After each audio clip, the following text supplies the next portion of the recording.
غم گرفته دوباره صدامو، نم زده با سوای چشامو، نیستی و تکیه دادم به دیوار دوباره. بعد تو پا میذارم تو رویام، با خیال تو هر شب همینجا، مشک چشمام تمومی نداره.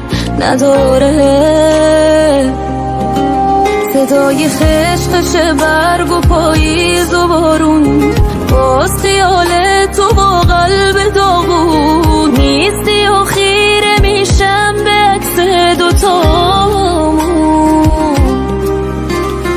کاش میشد دستاتو قرض میکردم، باز کنارم تو رو فرض میکردم، تا خود صبح قدم میزدیم تو خیابون. لعنت به حسی که نذاشته هیچ کسی به جات بیاد، یکی که تا همیشه پشتت تو سختی ها، همون که پا گذاشتی رو دلش که از غمت پره. لعنت به کل خاطراتمون که با تو داشتم و به من که زندگیمو پای تو گذاشتم و همون که روز و شب رو اسم تو قسم میخوره.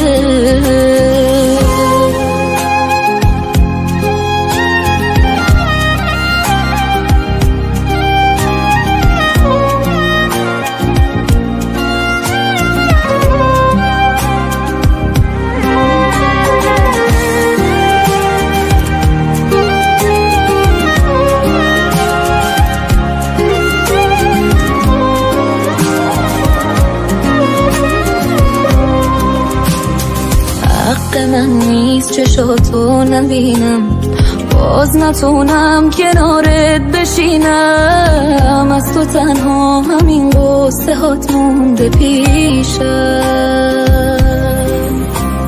خاطراتت یه کوه رو دوشم، باز میپیچه صدات توی گوشم، دارم اینجا بدون تو دیوونه میشم.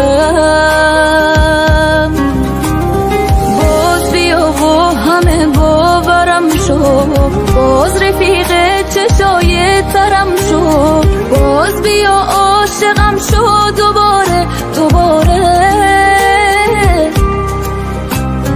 بی تو میمیره اینجا به زودی، اونی که کل دنیاش تو بودی، خیلی خسته است به این دوری عادت نداره.